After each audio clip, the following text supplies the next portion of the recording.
Shalom. First and foremost, giving all praises, honor, glory, and worship unto Yahweh, Bahasham, Yahweh Shai, Bahasham, Ruach double honors unto the apostles and elders of Great Millstone, and salutations unto you, Akim, upholding the testimony of Yahweh Shai in truth and in sincerity.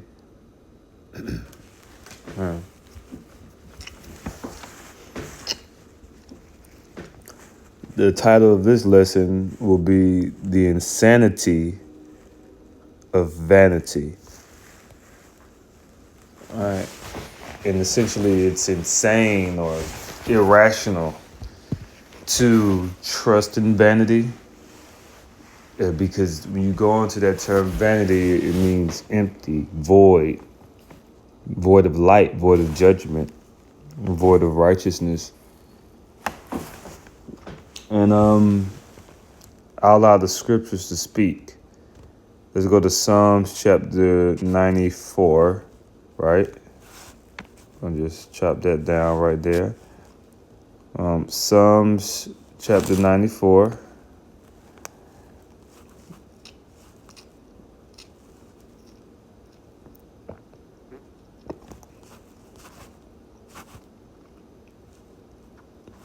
Verse 11. It says, Yahweh knoweth the thoughts of man, that they are vanity. And so we have to be sober-minded, because our base and surface thoughts of being in his flesh are completely empty and void. They're emotional, lustful, primitive. And we have to put on the mind of Yahweh Shai, which is of a higher level cloth of thinking and being, that we may live and walk in substance, and that we may consume our daily bread, which I'm speaking of wisdom in the spirit.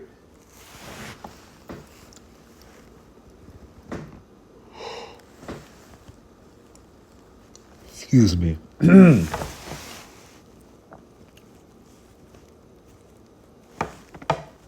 Let's go to Psalms 144, verse 4.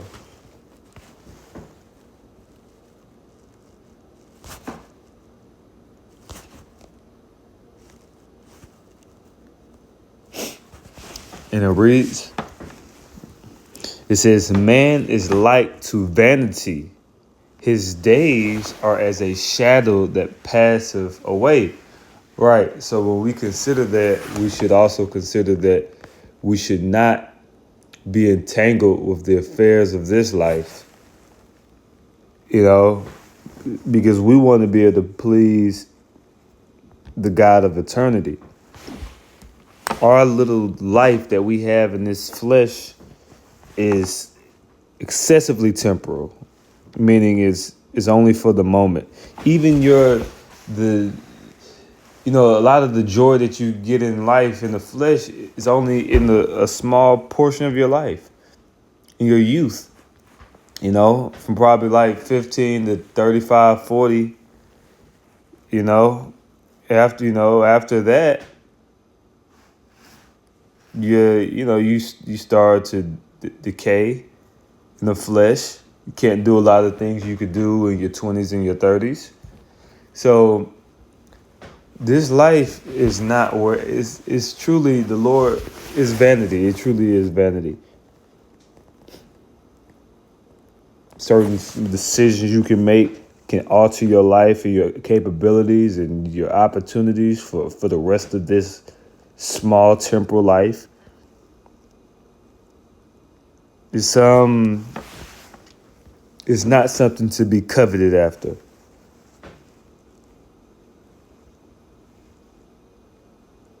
That's why the Lord wants us to be spiritual.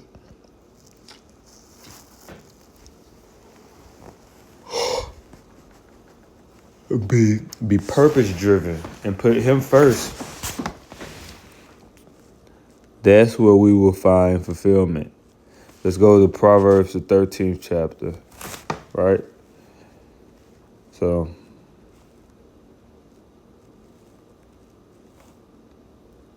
verse 11, okay?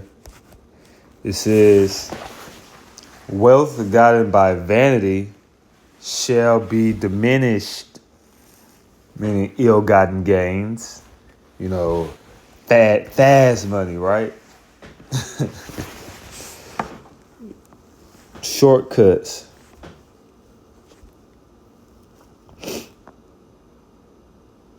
I know a Jake who his nickname was Shortcut, or is Shortcut.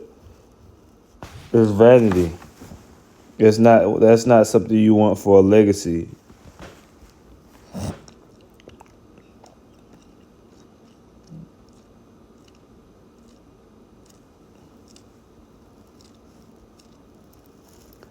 All right. It says, but he that gathereth by labor shall increase. And that's also in this ministry.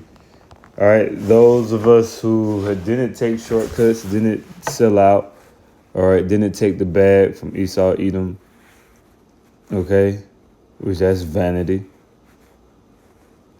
And it's going to be diminished. But those of us who actually, excuse me, it's a bit early, pardon me. Those who actually endure hardness as a good soldier for Yahushai, who made sacrifice, suffered, exercise patience. Because in actuality, the Lord will even give you certain things on this side if you exercise patience and discipline. And you put him first, he'll give you certain things. But it's when you're too in love with the flesh, that's when vanity begins to creep in.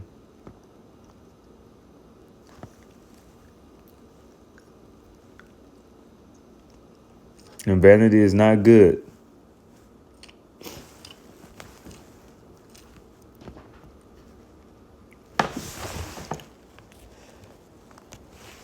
One more. 1 John chapter 2, verse 15.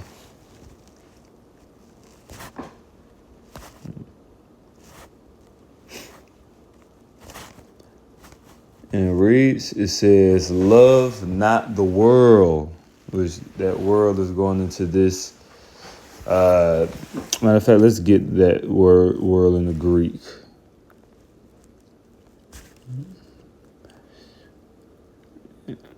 Yeah, I see. We don't have to go into the Greek or the Hebrew. The English is good enough. Let's go to that term world in the Greek.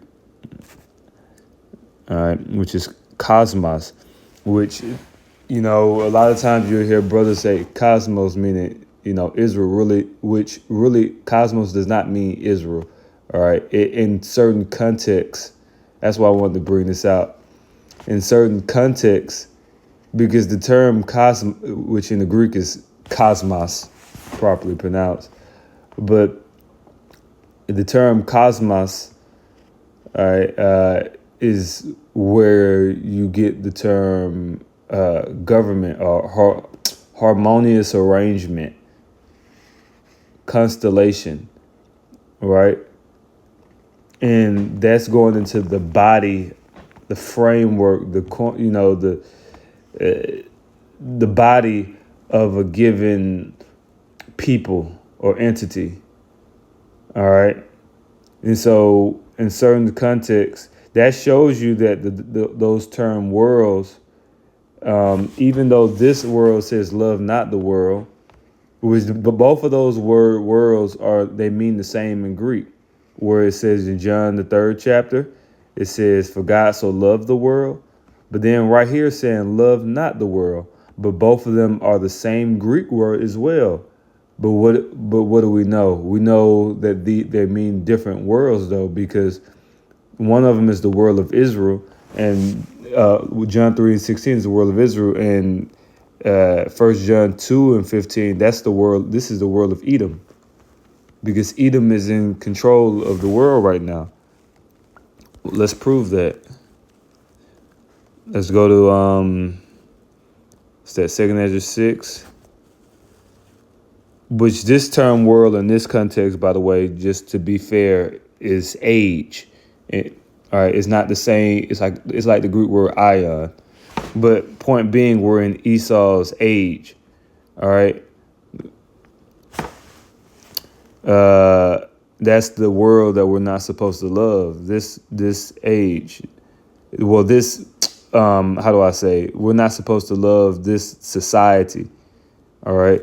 Which this society is the age of Esau. Second Ezra chapter 6, verse 8, it says, "And he answered and said unto me, from Abraham unto Isaac, when Jacob and Esau were born of him, Jacob's hand held first the heel of Esau, for Esau is the end of the world, and Jacob is the beginning of it that followeth." So this world, you got, the small hats shooting missiles with Iran, and America about to go to World War III. These people are the Edomites. They descend from Esau, and they rule this world. They control the banks. They control the financial institution. They control the political institutions. They control all of the land, the agriculture, the food. They control the skies. They're the ones who have the drones and the space shuttles and all this other madness that they have, and the AI. They control that. The Edomites. But the Lord said not to love their society. All right. Because this society is corrupt, and this society is about to fall. In Jacob's society, Jacob's world, the Israelites will be the successors, the followers, after this society collapse and is destroyed. Ultimately, it's going to be more than a collapse. It's going to be a destruction. All right, through World War III and through thermonuclear missiles. And that's why it says Jacob is the beginning of it that followeth. So we're going to rule next, the Israelites.